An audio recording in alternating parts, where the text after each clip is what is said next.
On today's episode, FI 101, we're going to go back to the basics here, track your spending, figure out how to build that blueprint to financial independence. Welcome to the Ultimate Crowdsourced Personal Finance Show. This is your Friday Roundup. You're listening to Choose FI Radio. The blueprint for financial independence lives here.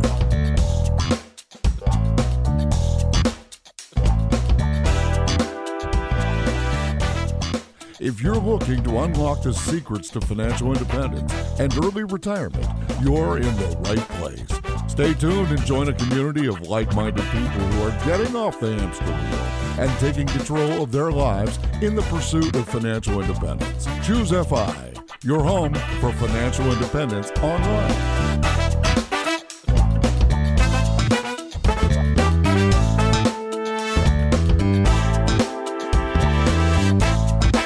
All right, everyone, excited to dive into the building blocks, the blueprint to financial independence. Honestly, at some point, you can automate this thing to the degree that you're spending the Brad Barrett less than 10 minutes a month on your finances. You will rue the day you said that. But, before you get there, you got to first have a plan. And it's hard to have a plan if you have no idea where your money's going. And as common sense as that may sound, I realize that the vast majority of us that are in a perpetual drift state and have been that way for a long period of time because we're able to make it to the next pay period simply have not done so. So this episode is going to have a little bit of everything. We're going to have some action steps to put in place to get a plan for your finances and then a little bit of mindset, because at some point, you really do. You move from building this blueprint to just living a financially independent life and having that lifestyle. And I think while that's the goal for many of us, like the great thing about this conversation is we have both perspectives represented here and we get a chance to lean into that. So to help me with this, I have my co-host Brad here with me today. How you doing, buddy? Hey, Jonathan, I'm doing great. It's interesting. That's the beauty of FI is there is something for everybody, very generally speaking, but also when we're talking about this particular episode, we're going to talk FI 101, but we're also going to talk mindset. And this was especially interesting to me this week personally, because by any definition, I'm over that FI line. While you have so many choices, it's like the paradox of choice. You have so many hours, you have absolute freedom, you have financial resources, but you have to figure out what lights you up in life. What do you want your actual life to look like?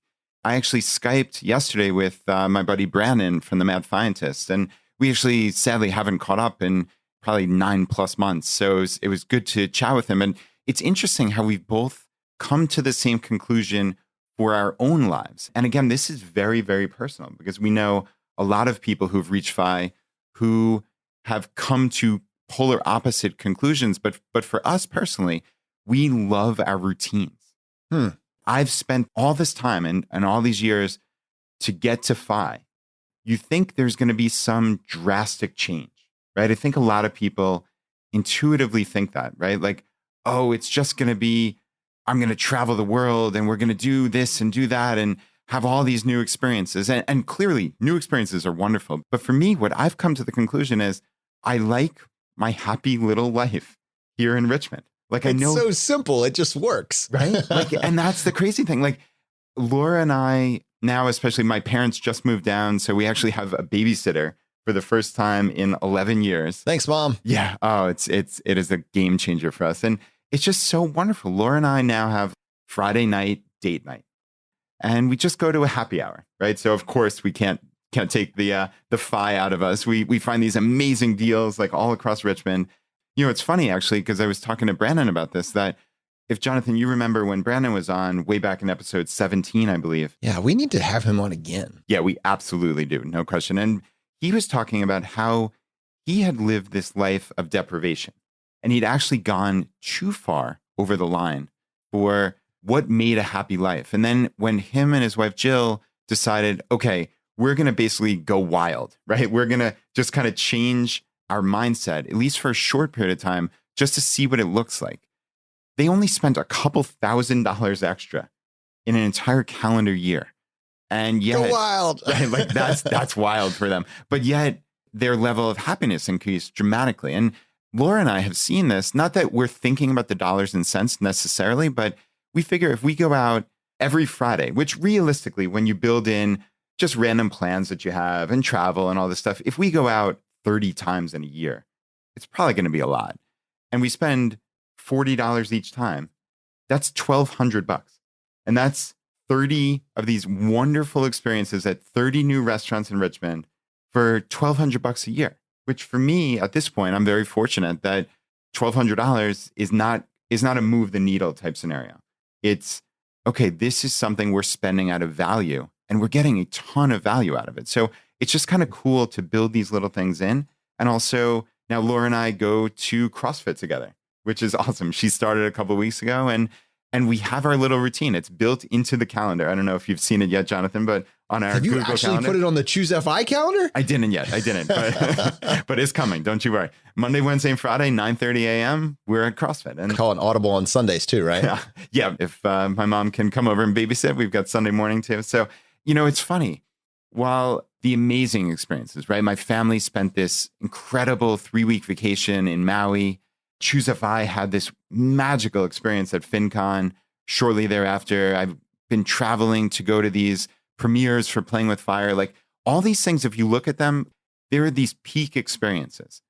But I have to say, in getting back from them, and we had a 6-week stretch there where that was pretty much peak experience after peak experience. I'm just happy to be back in my routine. It's home. It's comfort. Well, I think there's a little bit of everything in life, and it's cool to have these times where you can experience these peak experiences. I just love my routine, and that's it's just cool to come to that realization of what do you want your life to look like, and it is very personal. It's interesting. You're speaking of routines, and the words that are kind of coming to my mind are habits as well. And I've been reading Atomic Habits by James Clear. We're going to be talking with him later on this year. That book, in a book, actually, you were speaking with the author this next week, David Hauser, wrote this book, Unstoppable. Those two books for me have really helped me evaluate my decision-making and have the time to slow down and see, we've talked about this before, and we've tied it to stuff in the past or spending money. Like, does this purchase bring value to your life? If you can just slow down on that, actually verbalize that. Why am I buying this? If I buy this, I will have less money. Am I going to get enough enjoyment out of this to justify this purchase? Literally verbalizing that out loud. You can take that same form of decision making and you can apply it to your health with the food choices that you make and the experiences that you invest in, the things that you throw your life energy at. You can apply this to anything. And FI and the pursuit of financial independence just gives you the time and the space to do that because it's a life based on value. What's interesting about saying this, you have reached and passed the point of financial independence. I'm on the path to financial independence. And I think at a macro level, when you look at it from far, our lives look very similar, in fact. And I think both of us actually crave routine. You were talking about the controlled chaos of the international nomad, right?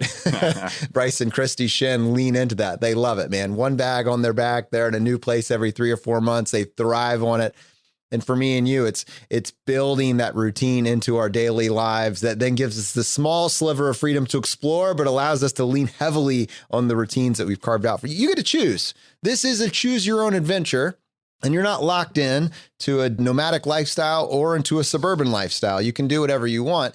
But the cool thing is, and the important thing is to put a little bit of thought in on the front end to evaluate what financial decisions you're making, and then take the bandwidth that affords you and create the life that you want for yourself. And even in the process, and this is kind of my larger point, you do not have to reach financial independence to start having these conversations. I think just getting a little bit of space in your life gives you permission to start slowing down a little bit and thinking about what that's going to look like.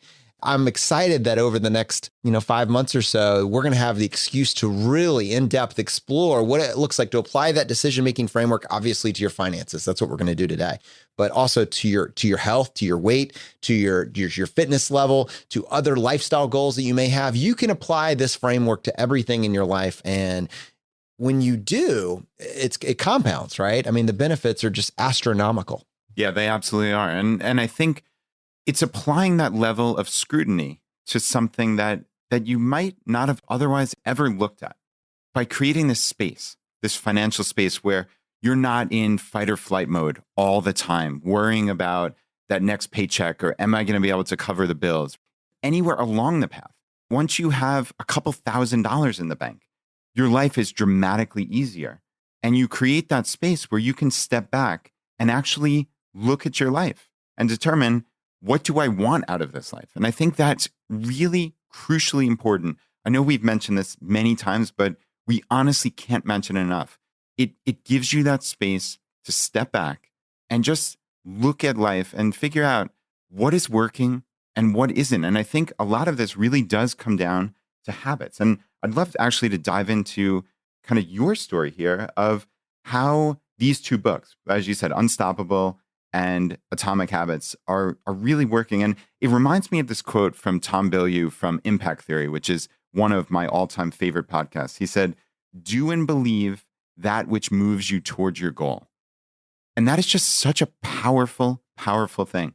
And when you're creating an identity, I actually think about these quotes. I think about my identity of I'm the type of person that, and I implore you to fill in the ... for yourself. I'm the type of person that, and for me, it's does the right thing even when no one else is looking. And I think that has really helped me in my life. Just create this framework of what do I want my life to look like? I do the right thing even when no one else is looking. I find that even when I'm alone and I could make a poor choice or I could make a positive choice, that quote comes back to me. And this other one, do and believe that which moves you toward your goal. You know when you're making a decision that's going to help you. I know fitness is really important for you, Jonathan. We've talked about both fitness and nutrition. I actually think about this now. I hear Tom Bilyeu in my head. It's so funny. It's 3:00 and my kids are getting home. And that's when I have usually my second cup of coffee for the day. And it's so easy to pull down the bag of chips. It's so easy. They're just there. And I actually now think about that. Do and believe that which moves you towards your goal. Is it moving me toward my goal of being a healthy 90-year-old when I snack on chips every day at 3:00? No, it's undoubtedly not. So I actually think about that. And anyway, enough about me, but I'd love to hear, like, how is this impacting you on a day-to-day basis as you're really learning about this on the fly? Well, let's see. So we're going to be speaking with David Hauser next week. So I want to like use some Not of steal all the thunder. Yeah, I definitely want to tie some of these ideas to our roundup next week. Just 'cause I think we're going to spend a lot of time there. But let me just say that, speaking on what you were saying, identity starts with a belief system. The words that you say, either internally or out loud, but let's just use out loud just for right now, form that belief system. And then your actions usually line up with that, and just understanding that, going back to this book, Atomic Habits with James Clear, is just bomb after bomb after bomb in this thing. But at one point he's using this comparison. He has two individuals, both of them are offered a cigarette. Both of them are former smokers. Both of them are trying to quit. The one person says, "I'm trying to quit smoking." The second person says, "No, thanks, I'm not a smoker." Now, one of those is someone that is attempting to do something that is against their nature. I'm trying to quit. The other person believes and they may not be internalized yet. Like it's still, but they say, "I am not a smoker." They are making an identity statement about themselves, and their actions line up with that because non-smokers don't smoke. If you believe at your core, like that is the case, your actions slowly, or maybe not immediately, but your actions are more likely to line up with that. And you can take that maybe obvious example and you can apply that to your health and your fitness. Oh, I'm trying to do better with my diet. Oh, I'm trying to eat clean. Oh, I'm trying to whatever. As opposed to, I'm a healthy person. I make healthy choices when it comes to my food. I'm a fit person. I believe that my appearance is important. It's what is your belief statements that will then over time, your actions will start to align with that. Yeah. And every one of those actions is a vote for that person you want to be. And your brain picks up on this. I'm a healthy person. So every single time you do a healthy thing, it's a vote in favor of that. I love that. And literally saying it out loud. Now you can say it privately because it sounds kind of weird. You sit on the couch next to your wife. She's like, "What'd you say?" I was like, "Oh, nothing." I didn't say anything. I did that once or twice. I was going to say that sounds like a been there, done that scenario. Busted. But to your point, when you have just a little bit of space, you can slow down and start thinking about these things and figuring out how your brain is wired and reworking it. You're a compulsive spender. You say this, "Oh, well, I have a shopping problem. Oh, I have a credit card problem." You have a belief system about yourself. "Oh, I'm a bad public speaker." All these little things, you have programmed your brain in certain ways to respond. And when you do that, you don't surprise yourself because you know this is who you are. But you've been programming your brain to react that way for years and years and years. And that's what ties it to spending. "Oh, well, everybody knows I'm not good with money." Where does that come from? right? Is that a choice? Is that an internal monologue that you've been conditioning your brain to accept?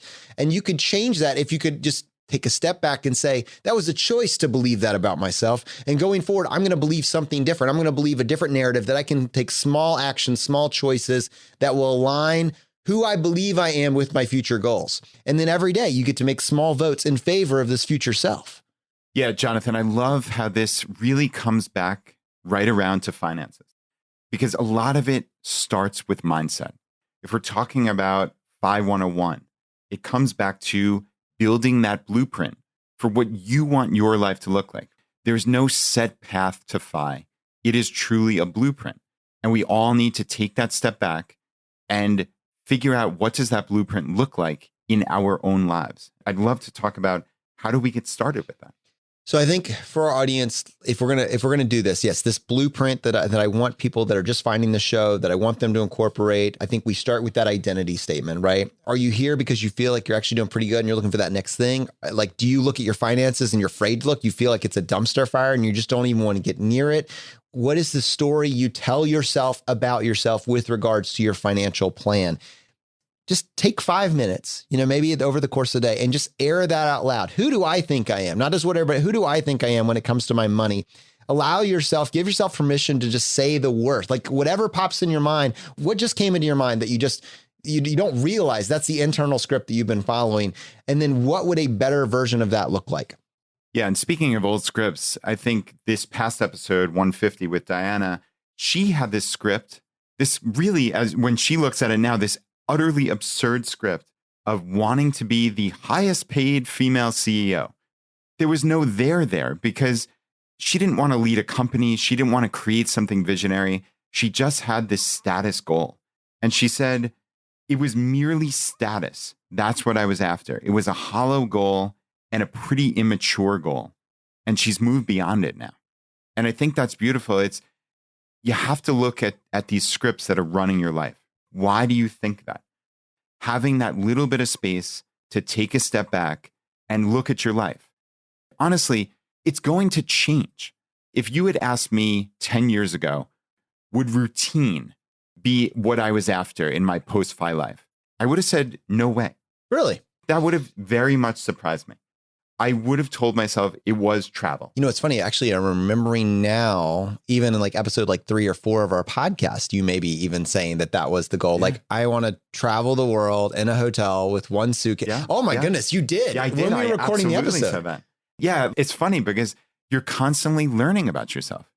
In my weird mind's eye 2.5 years ago, I certainly said that. I want to own nothing.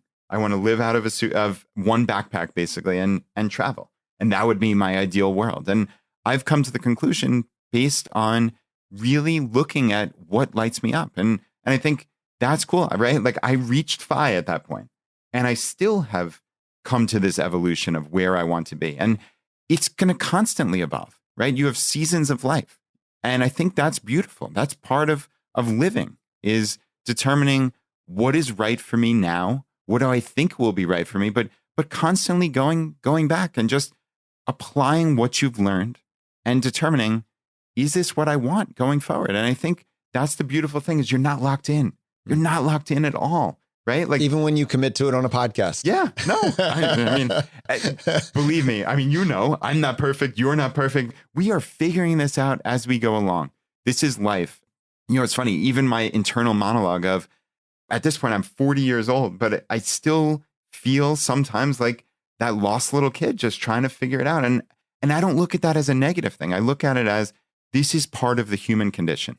We're always trying to figure it out. I think that's exciting. It's interesting. And I think it's probably worth spending some time here. You were talking about goals a second ago. And I think actually, like, for our audience, exploring your goals and allowing yourself to vet those as well. Why do you want some? So many of us just want stuff.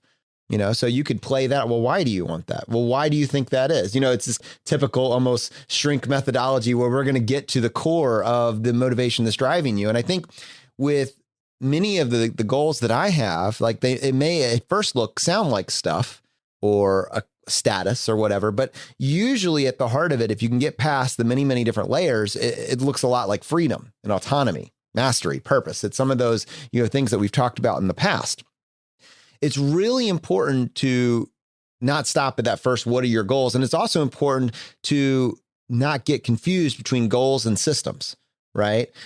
So many of us, we even talk about it. When you're setting your goals, make sure that you follow SMART goals, right? And there's some list of, setting these goals and it meets these different criteria. Again, pulling it back to this book, Habits, Atomic Habits, James Clear, talking about systems and saying that while goals, may be necessary, systems are the most important thing in the world. If you have your systems in place, the goals are going to come on their own. But if you just go for goals without ever taking the time to internally look at the systems that are allowing you to reach those goals, you're just going to be wandering out there in the wilderness. And so there's this analogy of the stone chipper, right? The first 100 times that the stone chipper takes that mallet and chisel and applies it to the stone, nothing happens. It just looks like they are futile effort, right? Nothing is happening. That 101st time, the stone splits in two. And you could say, well, that first 100 times, was that a total abject failure? Was the last one the only one that mattered? Of course, the last one was the least important. It was inevitable that it happened and you couldn't see anything up to that point. But the steps you put in place going into that was the process. And that's the thing. A lot of times you don't see the effort, right? Like, you don't see it with systems. The outside world doesn't see it. It'd be very easy for them to see the brand new car, the finance car, the brand new house, the highly leveraged house, all the stuff that you have. That's the stuff that they can see, right? And that's how the outside world, in many cases, perceives your level of wealth.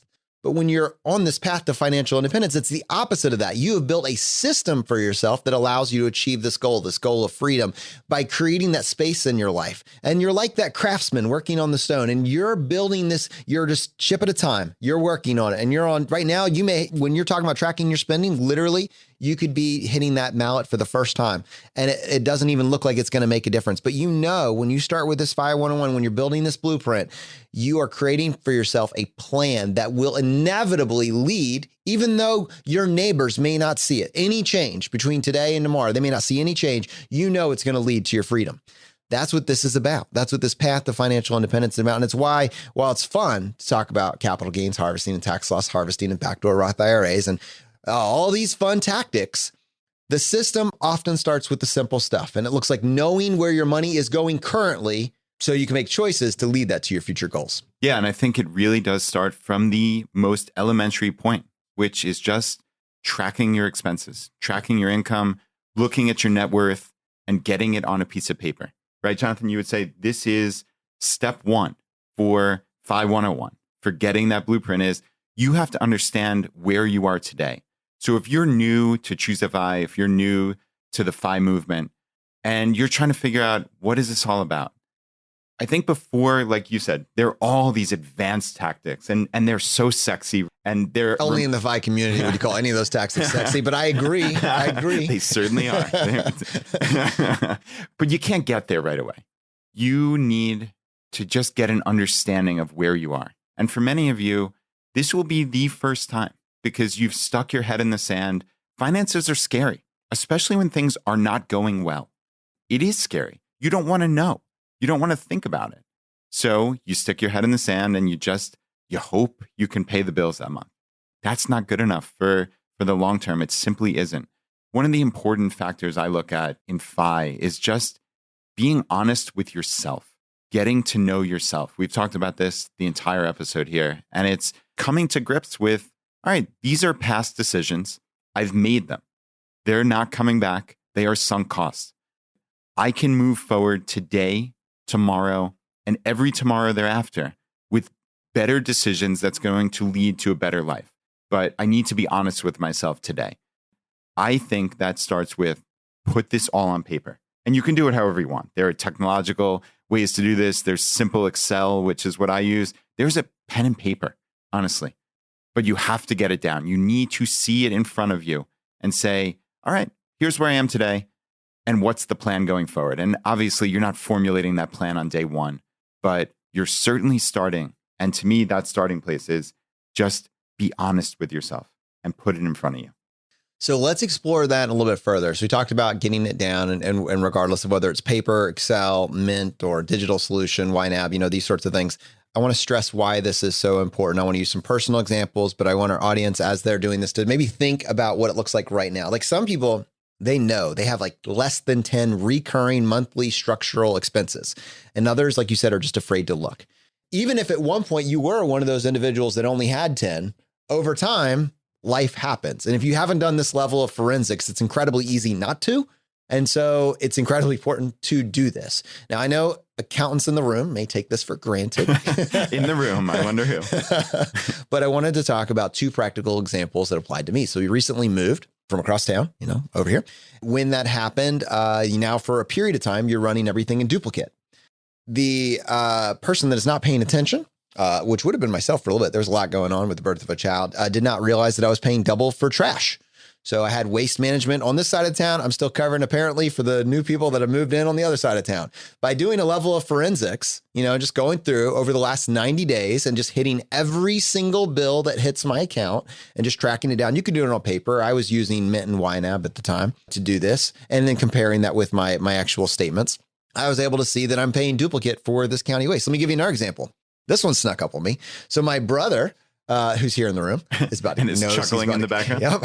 I let him use my old phone when I got mine replaced until he could get another one. And it was all on the fritz. So he was going to have to replace it eventually. And he did. And I was doing this exact process very recently going through, and I suddenly noticed that I was making payments on a phone, on a cell phone. And I was like, wait a second, what is going on? And on top of that, I was paying for cell phone insurance. Do you remember that just recently me and you talked about how we would never pay for cell phone insurance? I was like, oh, wow, I'm making cell phone payments and I'm paying $5 a month for protection for this $300 phone. So I was like, that's interesting. After doing a little bit of digging, I realized that I was making payments on my brother's phone somehow, and that I was also picking up the tab for cell phone insurance for him, while also realizing that he was carrying the phone around without a case. So I messaged him, Andrew, oh, by the way, you need to Venmo this back to me. I paid off your balance. This is the tab. Feel free to break it up into a couple months if you need to. And your cell phone insurance has been canceled by a case. That's an aside. The point is actually really useful for today's episode in that I'm pretty savvy and I have a pretty good mental list of what we have. I don't have a ton of subscriptions that are recurring because, oh, by the way, in Amazon, we picked up this a la carte package and I'm paying not only for Prime, but also for Starz, also for HBO, because that trial ended. And oh, by the way, we got that Wired magazine because it was a free offer last year, but we had to put in our number and that's recurring and hitting us with $7.99 a month. And oh, by the way, that one payment on that couch that we financed, those payments were supposed to stop, but that's still happening for some reason. Like what I do at these various stop points when I do go in and analyze it is I'm expecting to have less than 10 recurring monthly expenses. If there's more than that, because maybe there was a payment on something, I crave simplification. I'm not looking for fancy strategies where I can get 0% interest for the next 5 years and have an extra $10 a month payment in order to do that. I'm going to pay that off for the sake of simplicity, because when life is chaos, when you have all these payments going out the window, just because you can doesn't mean that you should. Yeah, agreed. And I think those insidious monthly payments, they can sneak up on you. They really can. And they do for me as well. I mean, Laura and I actually canceled Netflix because we just simply weren't using it. We had signed up for Hulu to watch some This Is Us and old seasons of The Amazing Race, which is our new family show. And we just weren't using Netflix anymore. So we canceled it and we could always go back. But it's so easy to just say, oh, it's the path of least resistance. Let's just leave it. Maybe we'll watch something once a month. But do I really want to pay $13 for a once a month movie? That doesn't make any sense. So you just get a sense of where these things are. And for me, like you just mentioned, simplification. I like to have my recurring expenses on one credit card. Whereas if I'm opening a new credit card and I'm trying to hit a minimum spend bonus, I could move all those over. But man, is that a hassle. I can pretty much hit the minimum spending requirement on a travel rewards credit card, even without moving these recurring expenses. So I just leave them there. So I can just go back to that one card and look at it and have an at a glance. Oh, this is all I've got on this card. So to clarify, and This is great. So you're telling me that with the many different credit cards that you have, you have one that is your utility credit card. Correct. That is absolutely correct. Keeping in mind that there are some utilities that will charge you. Yes, right. That will charge you a fee.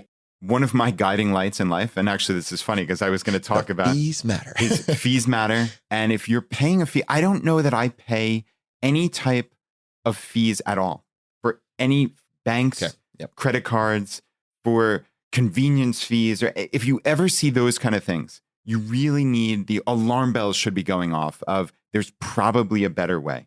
I don't pay overdraft fees. I don't pay ATM fees. I'm not paying any of these things. If you see fees, there's usually a better way, especially in the FI community. We've found a better way. It's just something as simple as when you're going abroad and you want to take money out of an ATM.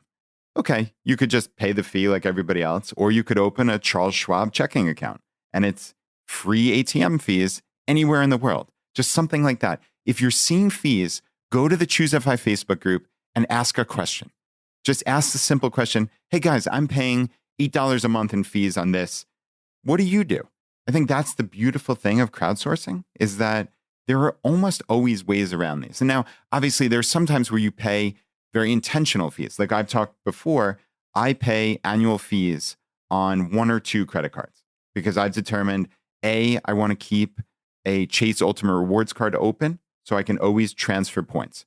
So I have a Sapphire Preferred, and that's actually my card that I have all these recurring expenses on because I know I want to have that card open. It's very important to me to have the flexibility to take my hundreds of thousands of Chase Ultimate Rewards points and have the flexibility to transfer them out to different transfer partners. And I don't want to get in the weeds here, but I am very, very curious. 2 points of edification here. So the Chase Sapphire Preferred, you're using this just for your utilities. So let me ask you, for like gas for your car and groceries, are you putting that on the Preferred? In most cases, we're using our new credit card that we're trying to hit the minimum spend bonus for our normal everyday expenses, as I refer to them. So that would be gas, groceries, going out to restaurants, any type of unusual expenses that come up that month, et cetera. Nice. Okay. And that actually could be another card in the Chase ecosystem. Oh, yeah. Because since you have the Chase Sapphire Preferred or the Chase Reserve, it had been that one, you could always transfer them. You could transfer them over into your Ultimate Rewards account. Yeah, that's absolutely true. Or, in our case, we just opened up a Chase Hyatt Visa card.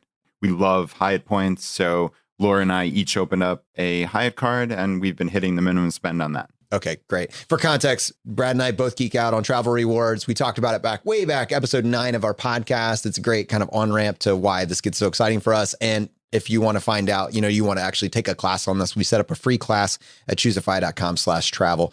Brad, second question for you. Talking about avoiding fees. Let's say, you're using the Chase Sapphire Preferred for all of your utilities, but some of the utilities may have like a $2.89 processing fee per transaction when you're doing it via a credit card, but they will let you set up an ACH direct debit for free. There'll be no charge. In that case, just for your own simplicity, I'm just curious, do you pay it on the Chase Sapphire Preferred? You personally, I don't know if there's necessarily a wrong answer, but in light of avoid the fees, I would imagine that maybe you do something different. Yeah, so I'm avoiding the fee. I would do the debit directly out of our checking account in that case. Okay, great.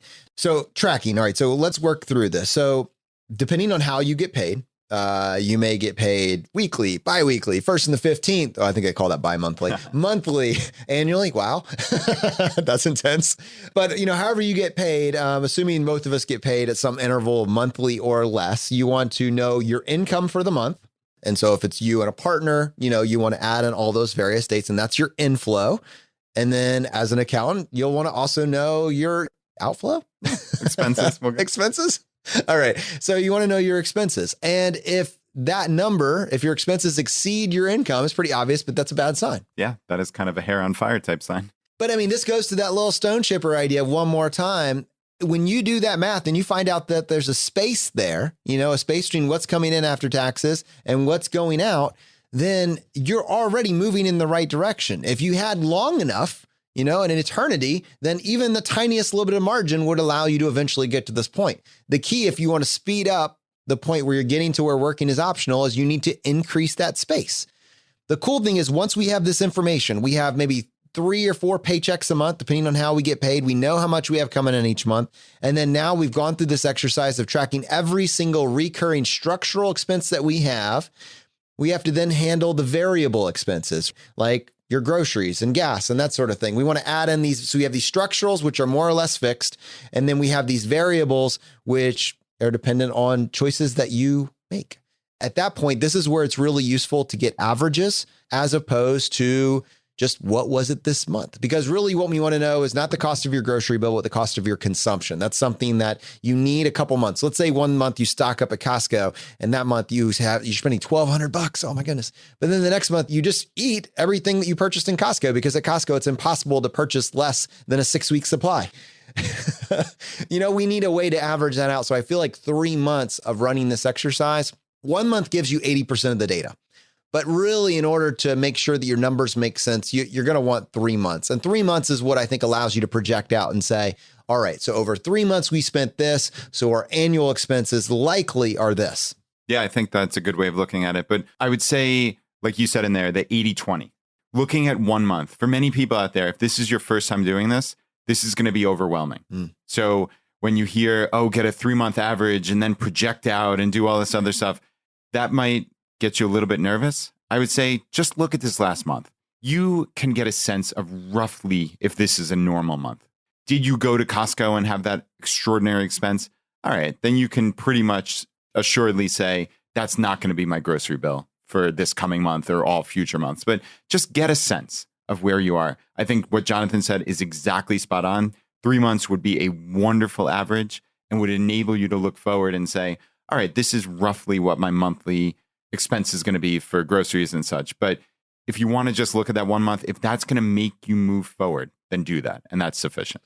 I would even say, to simplify that further, you could build a system that would autopilot those second and third months for the most part. So that first month, you're having to do massive amount. You're doing forensics, right? You're going to all your accounts, you're consolidating things, you're coming up with a plan, you're putting it on paper, you're putting it on Excel, you're using Mint or YNAB, one of these plans. And then month 2 and 3, especially if you're using one of these digital solutions, you're just looking for the cracks. You're looking for where it didn't work or what you needed to add to make your reporting more accurate.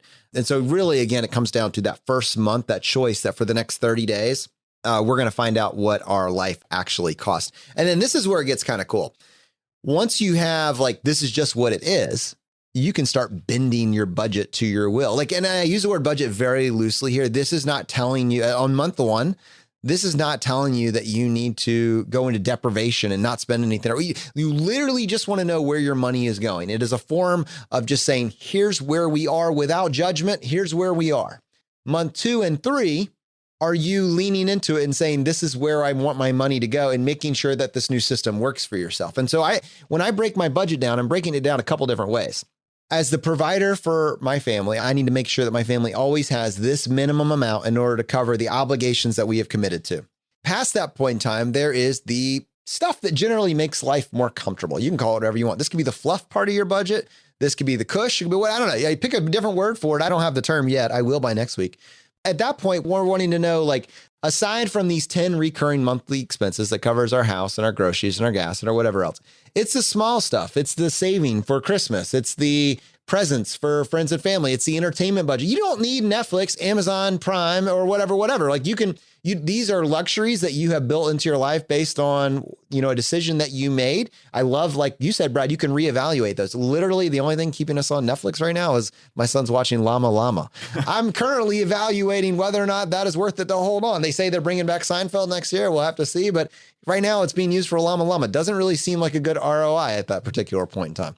All right, we'll come back to that one. But anyways, you're allowed to say, wow, I am paying, $60, $70 plus my cable bill to various forms of entertainment. And our family, we just never watch it. We don't have any time. There's nothing, why are we spending this much? Now you get to start to align that and figure out, well, where would I want that money to go? And you could start testing and iterating this. And you could kind of see, oh, wow, we're increasing that space. And this is pretty cool. This goes to something you were talking about last week. Do the small things matter? Well, stone chipper, yes, right? Absolutely, yes. But then also every $100 a month that you can carve from monthly recurring expenses that you chop from your budget, that's $30,000 less that you need to reach this financial independence number. And there's many variants of that. I mean, you can target this in plenty of different ways, and we'll come back to those. We'll talk about those big multipliers again. But I think this is such a fascinating experiment. If you haven't had the opportunity, it can be very fun to do this. Just evaluate. If you think about your money, your income is your life energy. It represents time that you have to show up at a job that you may or may not like. Where is that life energy going? What are you putting it back into? Is it bringing value to your life? Yeah, that is a great way of putting it. And I love that stat. Right? It's, do the little things matter? They assuredly do. $100 per month that you cut out of your budget is $30,000 less that you need in your net worth to reach FI. That matters. Clearly, we're going to talk in many multiple parts here of FI 101, diving into these weeds of how do you move forward? How do you make value decisions? Clearly, for this first step, it's get it on paper. And I think just the second part of this real quick is list your assets, right? Get a net worth statement for the first time, maybe ever in your life. Look at all your accounts. What do I own? And just put them on a sheet of paper. And then what are my liabilities? What are the actual amounts that I owe in my total student loans, in my credit cards, in whatever other consumer debt you have, in mortgages? Just put them on a sheet of paper so you have a sense of what is out there. Just consolidate it and just get a sense of what do I owe and what do I own? This is a really powerful exercise. So this to me is the first step of the blueprint to financial independence. All right, well, let's go ahead and bring MK into this conversation, bring in some feedback from the community. How you doing? Hey guys, I'm doing great. So really excited to bring you some. That's not my line. Oh.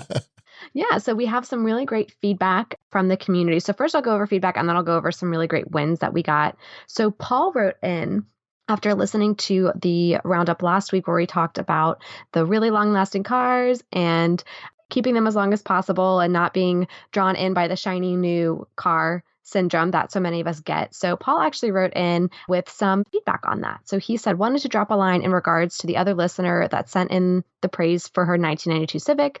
While this is awesome that her beloved car has made it this far, we all too often place the economics so heavily on the forefront of the discussion that we lose sight of one of the biggest grouping of technological innovations to happen to cars that make it worth it to buy a newer car or a more expensive car. And those are all the safety advances we've seen hit the past couple of decades, particularly in just the past few years. So often we feel compelled to drive a car till the wheels fall off, hopefully not literally. And on various forums and blogs, I see people always advise to get a beater for cash. While this makes sense economically, it doesn't from the standpoint of safety. A car built in 2000 may have gotten really good safety rating. Most would not really pass those tests today. The least safe car today is probably safer than the most safe car from the mid-90s. Geo Metro for the win? No? Well, he calls out a specific one. So he says, I know a listener with a 95 Volvo 850 is going to take offense to that notion, but the fact stands that those cars didn't have anywhere near the safety features as those of today. This is not just electronic wizardry like stability control or automatic braking or lane departure warning correction. It's all sorts of things we don't see, like the high strength steel components placed strategically to direct forces into the purposely designed crumple zones away from the passenger compartment, or the engine subframe specifically designed to break away and allow the engine to go under the car instead of crashing the firewall and intruding into the cabin. There are also the multitude of airbags that pad from nearly all directions. Then there is the wear and tear that just plain ages places on the car. So rubber bits and the suspension wear out and can cause the car to act erratic and invasive maneuvers. Rust in the unibody can create a greatly weakened structure. Components like brake calipers can have erosion that reduces their performance quality. All of these things happen slowly, so you don't notice them over time, but in a situation could cause the car to perform very poorly. So Paul is really going into detail here about, while yes, it is good to drive our cars as long as possible and not just get into the habit of buy the new car, lease the new car every few years. There are a lot of really great safety features that are out. So maybe even getting the car that's 1 model year older, 2 model years older that has these great safety features can have a long-term positive effect for you. So I thought that was a really great disclaimer that Paul put in there to not always place all the emphasis on just getting the cheapest car possible. You want the best value car. Yeah, you know what? I'm going to regret saying this. I can feel it. But when Paul started, or when we were starting to read it, I'm not going to say I was going to write it off. I wasn't going to write it off. That's not fair.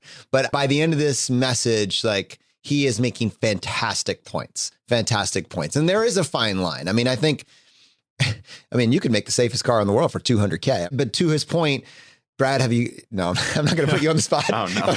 Let's not put Golden Boy on the spot. But Brad, I think there is something here with individuals. Like the case that you made was not go buy a 20-year-old car. It was buy a safe, reliable car and drive it forever. Yeah, that's exactly right. And obviously we all have to look at our own lives and determine what we value. We could drive a tank down Main Street. That would cost a couple $1 million and obviously we'd be safe, but that's not real life. And it gets especially emotional, right? When you're talking about your safety. So clearly that is hard to put a price on. But for me, I drive about 2,000 to 3,000 miles a year.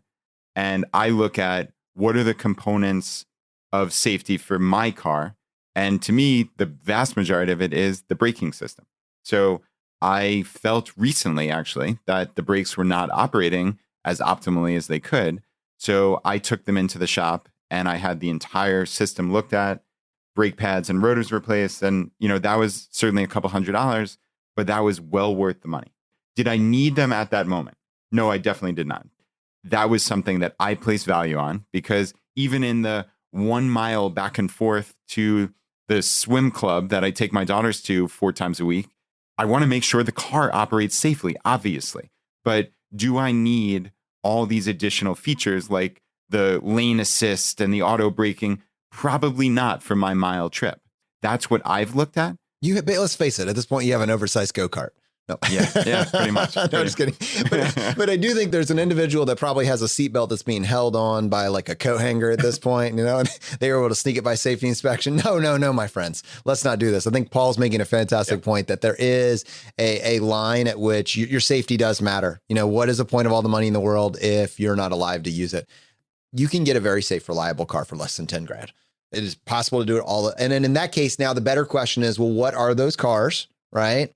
And what steps do I need to take to make sure that I'm not getting a lemon? That's the more concerning part. When you're talking about buying a used vehicle, the great thing about buying a modest new vehicle, not the $40,000 car, but the sub 20s, they're in the $15,000 to $20,000 range that, is a great car.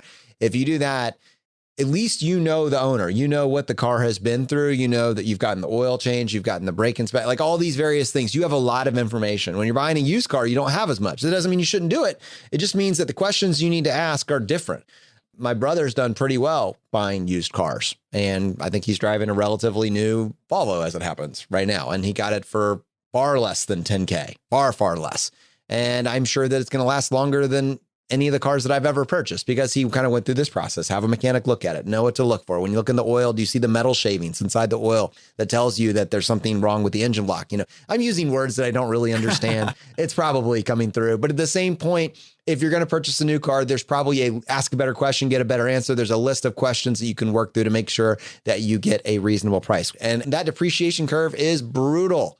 There are so many people on the other side of this that they got the safe car, but then just a couple months later, a couple years later, had buyer's regret, wanted to upgrade it, wanted to change it, and their car is worth less than they owe on it. Don't be that person. Brad, when Laura upgraded her car, she did not go ahead and get a new car. She got one that had already gone through the depreciation curve and is a wonderfully, probably one of the safest cars out on the market right now. And it's working great for you and your family. Yeah, we had pretty much reached the end of the line with the 03 Highlander. And this was just a handful of months ago at this point. And what we did was we didn't buy a 2019 or 2018 Highlander. We bought a 2013. And it was less than half the price of a brand new Highlander. And the thing is wonderful. I mean, it's so funny when you have lower expectations, when you're used to driving 2003 cars. A 2013 is like the lap of luxury. It's amazing. So yeah, we're all thrilled. When I see a brand new car on the market that I'm loving, I'm like, I'll see you in 5 years. And, oh man, my kids were hilarious. They walked into the car the first time and they're like, it smells so nice in here. It's not a 15-year-old car. So yeah, that was just kind of funny. We got a message from JD Roth. He was at Chautauqua just a couple weeks ago at this point. And he was messaging us. They were doing some sort of trivia and they were saying, who has a nicer car, Brad and Jonathan? And I realized in that moment that, I mean, honestly, I don't know why I didn't put it together, but you're driving a 2003 Honda Civic and I'm driving a 1998 Ford Expedition right now. I was like, oh my goodness, Brad at some level may have the nicer car. He's living the life of luxury right now. Golden boy for the win.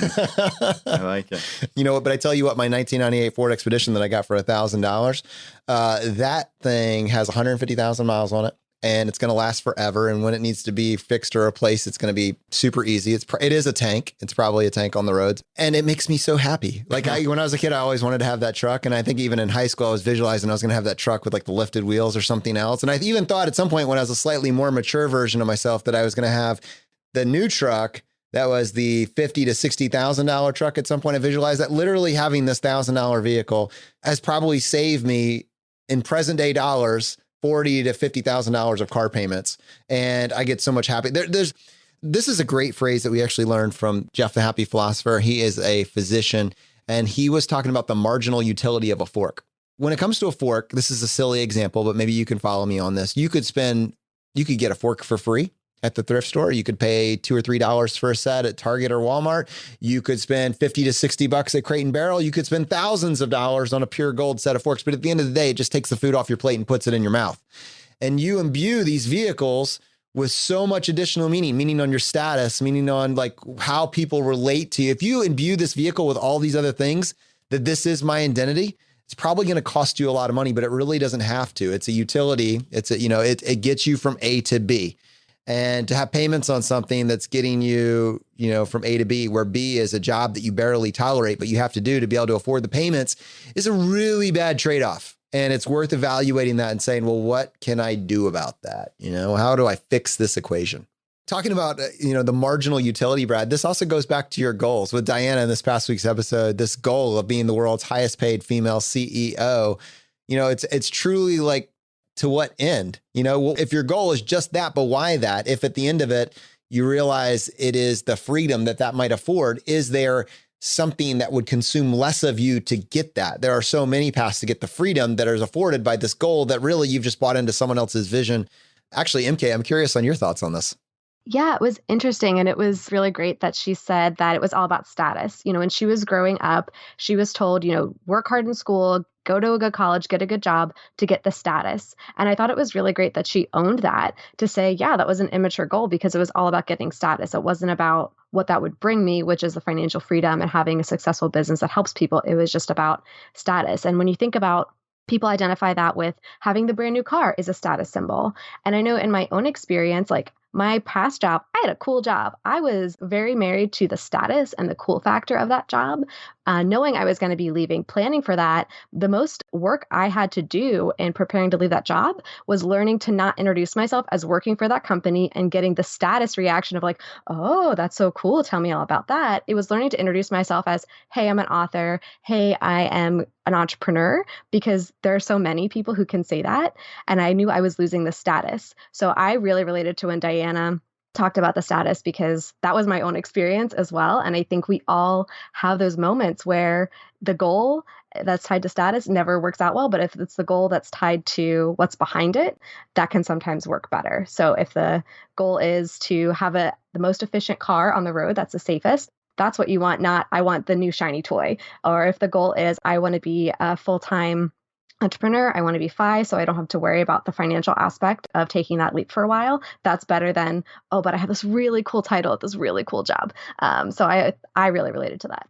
Yeah, I mean, that is all this external, right? Like, oh, will people validate me because I work for this company or whatever it may be, or I look rich by driving this car? It's all about the internal state. And I think this is where we started the episode. It just comes back to me at least, the most important thing is, what do I think about myself when I'm alone and by myself, right? Do I think I'm less than? Or have I worked to a place where I'm content and happy with, like you said, having a glorified go-kart as a car? Like, I would never even think about that. I still refer to my car as this like lovely little car. And then like, it's a piece of junk, right? But, but I could care less because it's about my internal state. It's about the work that I've put in over the last, honestly, 10 years to just live a better life as I see fit. It's all about what you want your life to look like. It's not about somebody else. Just don't care about that. That's my biggest piece of advice for every single person listening is just don't care what other people think. That will not give you long-term happiness. It just simply will not. Mm-hmm. And that's a lesson I feel like we're all learning all the time, right? Like you learn it once and then you have to learn it again and learn it again. So that's always a great reminder to people. Just because of the nature of what I've been reading with this series of books, I'm calling out goal setting, right? As something, you can't invalidate it completely. Like that's the big idea. You just need to realize that the goal is less important to the systems that are placed. I only say that to say that in Diana's episode, she talked about this big, audacious goal. Today, what we've talked about is maybe the systems that would be behind correcting that. But man, goals do have a place in this world. Yeah, I mean, goals set direction. The goal is not the be all end all, in my estimation. It's the little changes you make on a daily basis to set up those systems that will get you to goals, whether it be that one individual goal or the next goal or whatever it is beyond the rainbow. The goals to me are not as important as setting up these daily habits, these daily systems that make for a better life.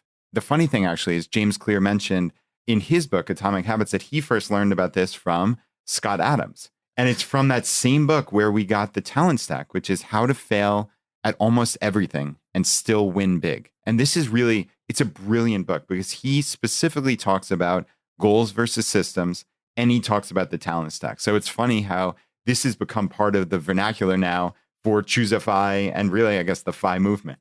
Yeah, and it's also interesting to see how James Clear, when he's talking about habits, also ends up talking about finances as well. You can't separate these two. When you're talking about life optimization, it's a framework for decision making, and it's figuring out what to put on autopilot to give yourself more space to focus on what moves you forward. And that actually tees me up. This upcoming Monday, we're speaking with David Hauser. He wrote a book called Unstoppable, and it's a book that talks about his journey using the example of changes that he made with his diet. But even more than that, it gives you a framework through thinking through the decisions that you've actually made and evaluating whether or not that is actually moving you forward. It's an incredible episode. We talk on everything from entrepreneurship to health and wellness, and really excited. Hope you'll join us on Monday to check that out.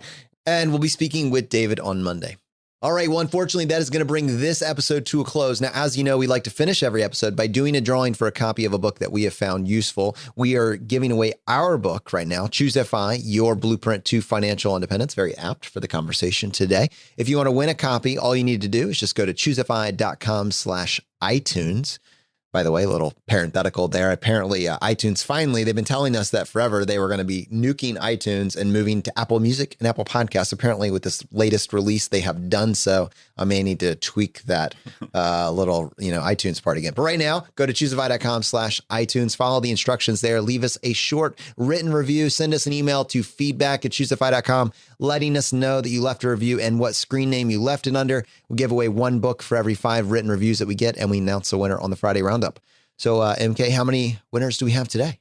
Well, this week we have one winner, and this review comes from Isaac. So Isaac writes, fantastic motivation. Choose FI was my first real introduction to the FI community, and hearing the stories of everyday people making it to financial independence in a short time has motivated me to start taking my savings rate seriously.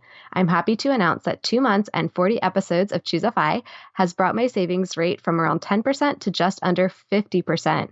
Keep up the good work. And I'll say, Isaac, you keep up the good work. That's awesome. Right, exactly. That is incredible. All right, my friends, the fire is spreading. We'll see you next time as we continue to go down the road less traveled.